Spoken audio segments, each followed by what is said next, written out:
¿No te comprometo? Ponte en pie un momento. Ponte en pie. Sí. Mira, ese hombre que está ahí hizo las primeras cámaras para el programa Respuesta. Dios te bendiga. Y desde esa fecha hasta acá, Dios nos ha bendecido, Dios nos ha ayudado y hemos visto la mano del Señor obrando de manera muy especial. Desde luego, estos programas pues no se paga lo que pagaría un programa en un canal regular. Los programas, canales de televisión y de radio evangélico, por su constitución, por la forma como están establecidos, obviamente sus costos no son igual a los canales seculares. Sin embargo, hay que pagar. Hay que pagar. Generalmente, todos los meses hay que buscar entre 7, 8, 9 mil dólares para pagar todos los gastos en los que incurre el programa Respuesta. Pues hemos tenido siempre una consigna, el que pues durará el tiempo que el Señor quiera, porque a fin de cuentas más del 50 o 60% de los gastos de Respuesta no los cubre la iglesia con su presupuesto, sino es parte de un esfuerzo que nosotros acá realizamos para poderlos cubrir. Y ahora, gracias al Señor, pues el Señor ha tocado un grupo de hermanos y hermanas que han estado colaborando con nosotros en este empeño y en este esfuerzo y nos alivianan la carga, porque antes era mucho más pesado y mucho más fuerte. Y a estos hermanos les estamos muy agradecidos. El segundo torneo de golf será el próximo sábado 8 de abril. Te dirá, todavía falta tiempo, pero esto requiere mucha preparación, requiere mucha organización, y los que estuvieron en el primero saben lo exquisito que estuvo. Y es gracias precisamente a todo este trabajo. Ya hay 38 jugadores que están interesados en volver nuevamente a trabajar en el proyecto de nuestro segundo torneo de golf.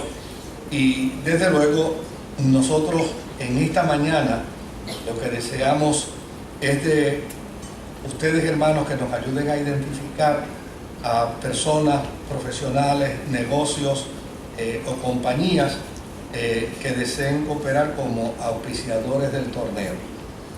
De aquí me voy a atrever a decirle algo al grupo de hermanos. En esta semana, conversando con el señor Manolo Sidre, me dijo que él quería apoyar al programa Respuesta con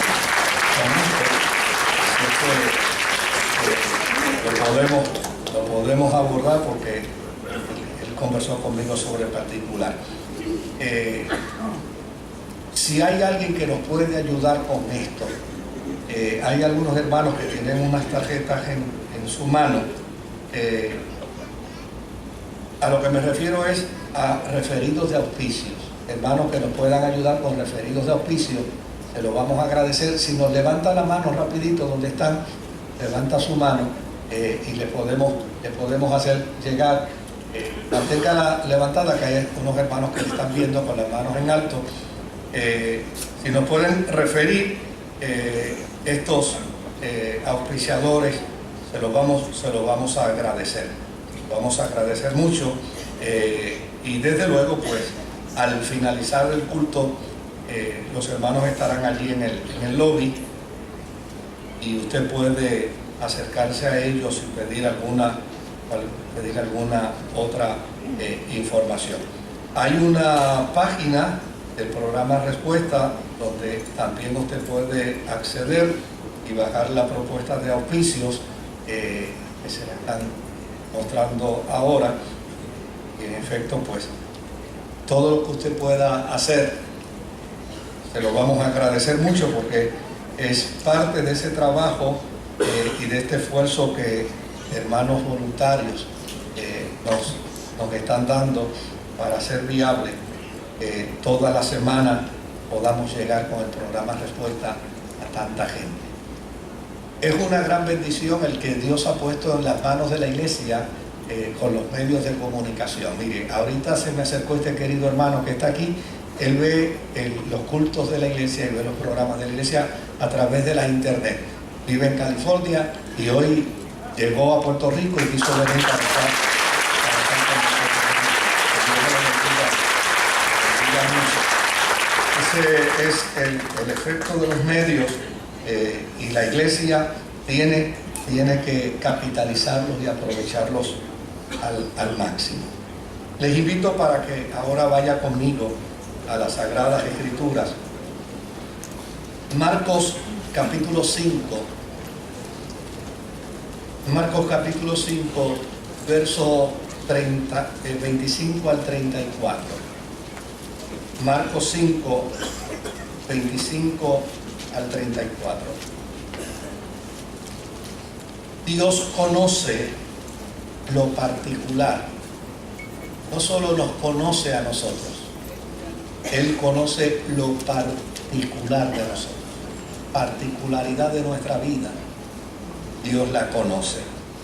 Dice las Sagradas Escrituras: había entre la gente una mujer que padecía hacía 12 años de hemorragias. Había sufrido mucho a manos de varios médicos y se había gastado todo lo que tenía sin que le hubiera servido de nada, pues en vez de mejorar, iba de mal en peor.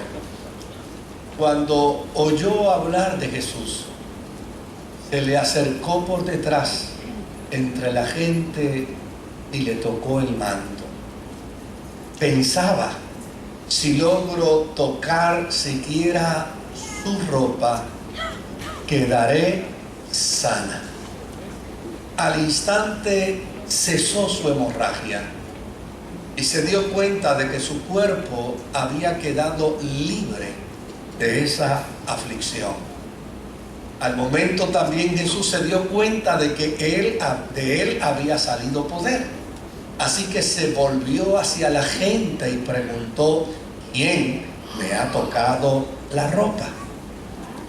¿Ves que te apretuja la gente?, le contestaron sus discípulos. Y aún así nos preguntas: ¿quién me ha tocado?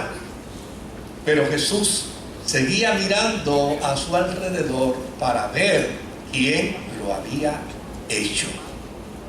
La mujer, sabiendo lo que le había sucedido, se acercó temblando de miedo y arrojándose a sus pies le confesó toda la verdad. Hija, tu fe te ha sanado, le dijo Jesús. Vete en paz y queda sana de tu aflicción. Que el Señor añada bendición a su santa y bendita palabra. Este es uno de las narrativas bíblicas que probablemente más se ha mencionado en los medios de iglesia, en los medios eclesiásticos. De él se han hecho poemas, se han escrito cánticos. Yo recuerdo en mi adolescencia cuando en las iglesias se cantaba: a la casa de Jairo iba Jesús, y una pobre mujer llena de fe fue y le tocó. Y desde luego, en gran medida, la vida de la iglesia en su afirmación del toque milagroso de Jesús y de la fuerza de su poder para sanar al enfermo, adviene también como parte de esta historia. Una mujer que toca el borde del vestido de Jesús queda era totalmente sana. Sin embargo, es importante que podamos considerar algunas cosas con respecto a esta condición, con respecto a esta enfermedad y con respecto al contexto histórico en el que esta historia de sanidad se narra en las Sagradas Escrituras. Trata de una mujer con una hemorragia que por mucho tiempo le había afectado. Desde luego, hoy en día la ciencia médica muy bien pudiera explicar de lo que trataba la enfermedad de la mujer. De hecho, hay algunos artículos que yo he leído sobre ello y algunos médicos o salubristas se han dado precisamente a la tarea de tratar de explicar la condición de esta mujer con la poca información que nos presenta la Sagrada Escritura. Ahora, no se puede negar que se trata de una condición ginecológica. Es una mujer que sufre un flujo de sangre, una hemorragia de sangre constantemente. Y de hecho se describe como una condición que lleva años afectando la vida de esta mujer. En el libro de Levítico, en el capítulo 15, en el verso 19 y en el verso 25, hay lo que uno pudiera denominar como el manejo desde una óptica religiosa.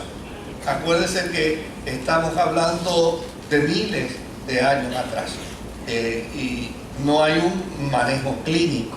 Lo que hay básicamente es un manejo de tipo religioso. Yo a veces me río con las cosas que en las Escrituras uno lee, como por ejemplo cuando Jesús sanó a los leprosos, note bien que no los mandó a un dermatólogo, que hubiera sido lo propio. El dermatólogo era el que debió haber diagnosticado si realmente habían quedado sanos. Pero en aquel tiempo no había ese tipo de especialidad.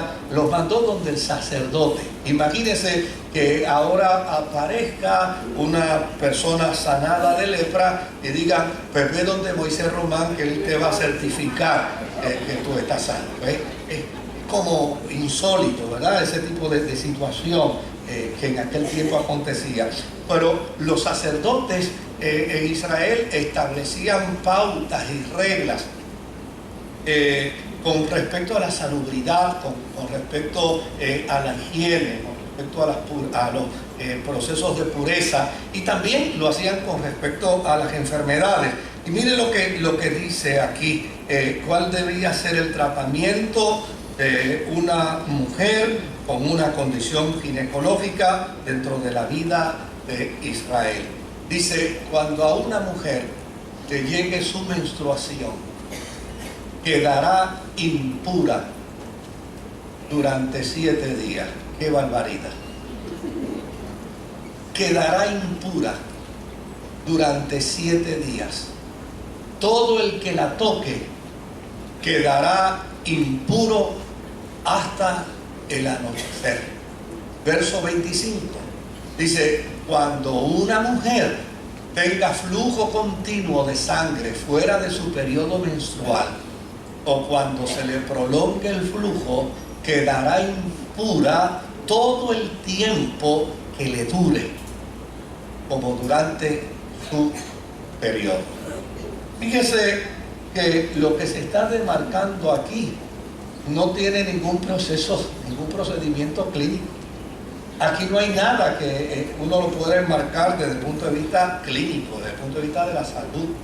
Aquí simplemente lo que hay es un proceso de índole puramente religioso. Y en ese sentido, cuando uno lo mira, uno descubre que no solamente es un proceso de índole religioso, sino que es un proceso donde la persona que sufre la condición se expone como resultado de la sentencia que la religión judía le daba se expone a una experiencia dolorosa, agónica, difícil, de mucho trauma, de mucha afección emocional, porque se le declara impura.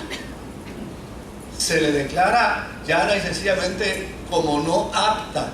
Claro, cuando uno mira las costumbres de Israel en el tiempo de Jesús y aún antes del tiempo de Jesús, uno descubre la experiencia dolorosa, traumática, en la que la mujer vivía y en la que la mujer interactuaba.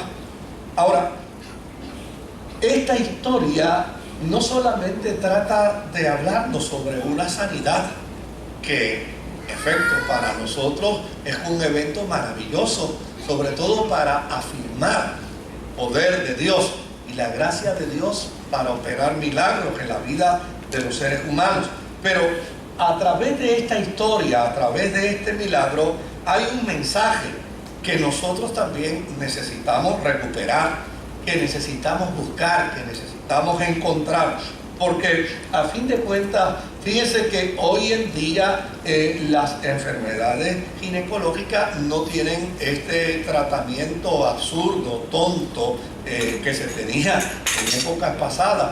Hoy en día a nadie se le ocurriría pensar que por una condición ginecológica una mujer debe ser considerada como impura. Eso sería un disparate. Pero hay un mensaje que sí podemos considerar detrás de esta historia, y yo creo que para nosotros es lo pertinente. Esta es una historia donde se revela la gracia, donde se revela la compasión, donde se revela la misericordia de Dios, quien mediante su amor nos comunica el interés que Él tiene por nosotros y por las cosas que nos suceden. Por eso me gustaría hablar de el Dios que conoce lo particular de nuestra vida. Porque a fin de cuentas, como resultado de esta condición y lo que de ella se interpretaba, esta era una enfermedad que se guardaba en silencio. Era una enfermedad cuya congoja, cuya agonía, cuya tristeza, cuyo dolor se expresaba probablemente en la interioridad del ser. Era una situación donde probablemente, claro, hay todo un mundo de especulación por parte de los teólogos. Los teólogos dicen que esta...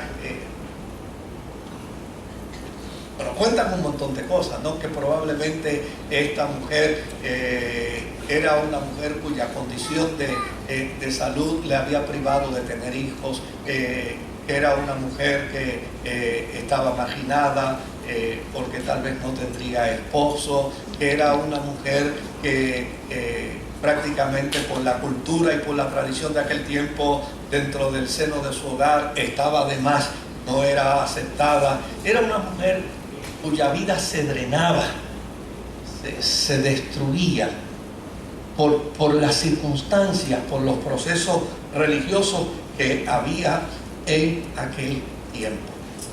Llevaba 12 años de hemorragia.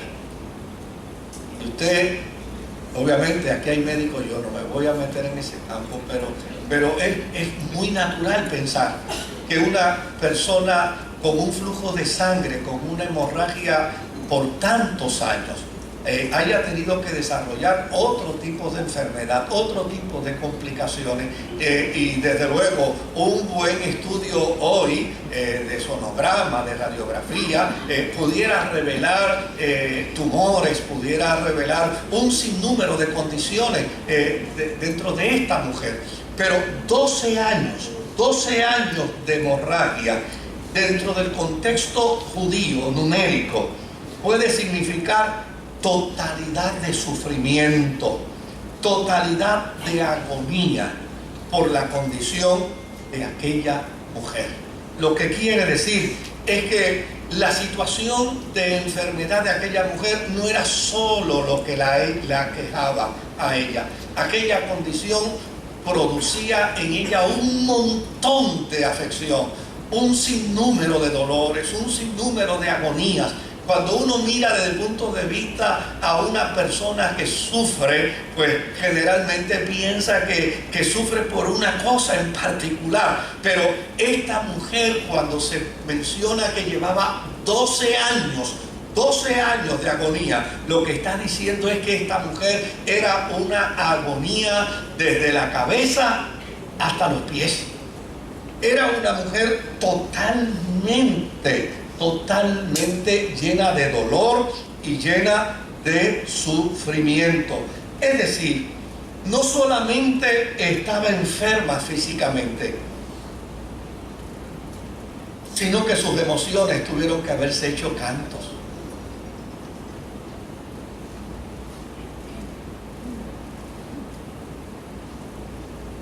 Uno puede tolerar una enfermedad unos días, pero cuando la enfermedad se prolonga,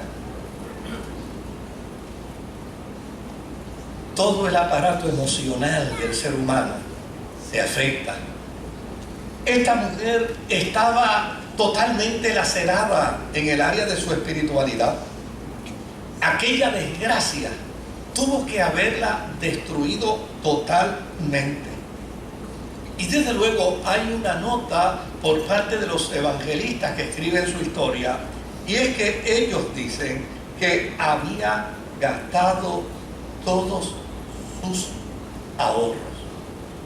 Y aquí vuelve de nuevo a explotarse la especulación de algunos estudiosos de la Escritura que dice de dónde pudo haber tenido ahorros. Si en aquel tiempo una mujer heredaba de su padre y de su madre si era solo hija única, pero si había un hermano, un solo hermano en la familia, ella no heredaba absolutamente nada. Así que, ¿qué ahorros podía tener? Bueno, pues si tenía, tal vez podía tener ínfimos ahorros, pocos ahorros dentro de ese contexto cultural, pero los escritores bíblicos dicen, había gastado todos sus ahorros y los había gastado. Y en este caso, pues, es una nota muy particular de Marcos. Dice que los había gastado justo visitando a los médicos. Desde luego, ningún médico aquí hoy debe sentirse ofendido por esto, en lo absoluto, porque en aquel tiempo, los médicos realmente no usaban ni método empírico siquiera, mucho menos iban a utilizar un método científico para atender a los pacientes.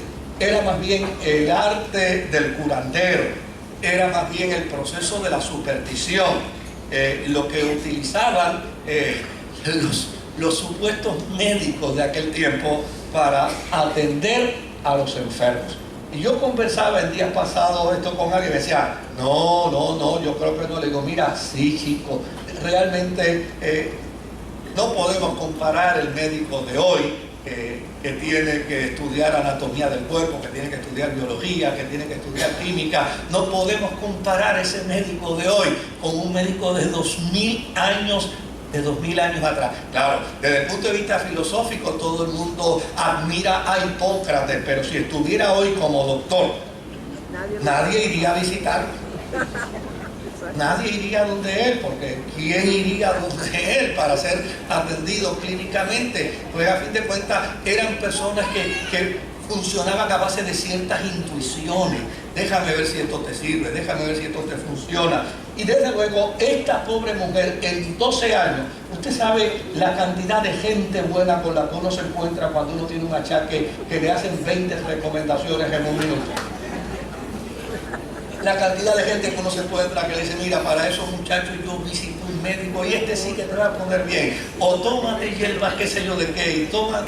Pues esta pobre mujer en 12 años, usted sabe, toda esa mole de gente emitiendo opiniones y dándole recomendaciones, pues la pobre mujer, queriendo ser curada, queriendo ser sanada, tuvo que haber recurrido a todos los médicos que había en aquel entonces, que no eran nada más que personas que estaban enfocadas y orientadas al arte de curar por intuición, porque no había otra cosa para hacerlo. Hay un documento que se conoce como la Historia Natural de Plinio, y Plinio ofrece algunos detalles de la medicina de ese tiempo para curar algunas enfermedades. Y mire los remedios que se ofrecían en aquel tiempo para curar algunas enfermedades. Cenizas de cráneo cocidos de un lobo.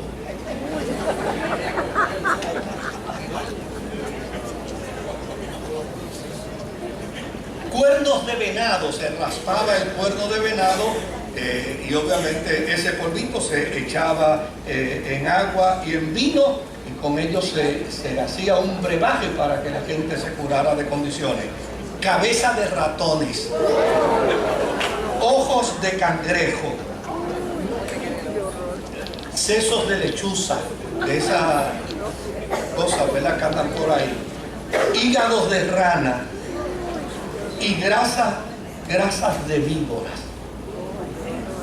O sea, esto estaba en el estante del consultorio de un médico en aquel tiempo, y cuando usted llegaba y le planteaba la sintomatología que usted tenía, inmediatamente el médico agarraba uno de esos brebajes y se lo daba a usted a ver.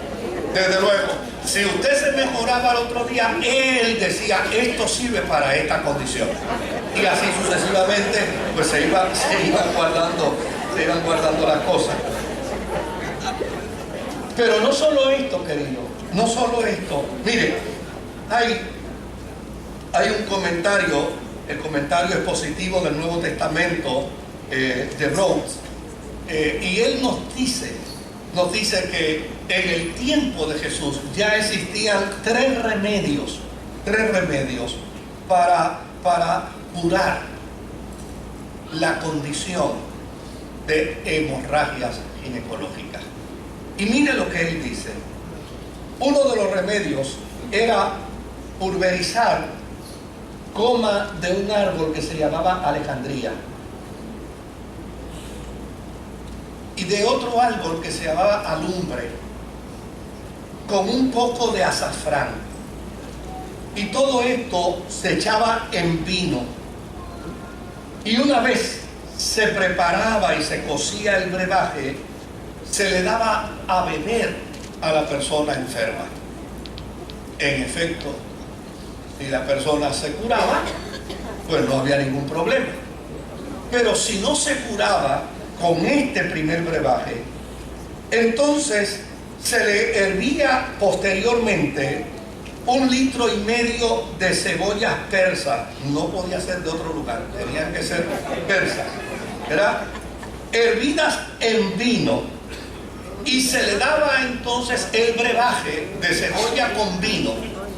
Pero a la misma vez que la persona se estaba bebiendo el brebaje, entonces el que le aplicaba el brebaje le decía, levántate de tu flujo, cúrate de tu flujo. Y eso, ellos entendían que la combinación de esas palabras obrando en la psiquis más el brebaje era suficiente como para hacerle desaparecer el flujo de sangre a una paciente. Si esto no funcionaba, entonces estaba lo que no podía fallar. Estaba el remedio. Mire, nadie anote los remedios. Vaya mejor al médico, vaya mejor al ginecólogo, la ginecóloga. No, que a nadie se le ocurra cuando yo tenía que, me puede dar los remedios, a ver. No. Pero mira lo otro. Si no funcionaba con los brebajes estos primeros, entonces se llevaba a la paciente a un cruce de camino, donde había una bifurcación de camino, y se le daba una copa de vino. Observe bien que todos los brebajes eran a base de vino. A base de vino. Parece que eran de la filosofía de que si no te cura, por lo menos te deja contento, ¿no? Se le daba el brebaje a base de vino, Y entonces, mientras ella iba caminando para llegar a ese cruce de camino, alguien se tenía que ir por la parte de atrás y asustarla. Y cuando la asustaba, se suponía que detuviese la hemorragia. ¿Se da cuenta ahora qué quiere decirnos Marcos cuando dice: esta pobre mujer había gastado todo lo que tenía dándole su dinero a los curanderos?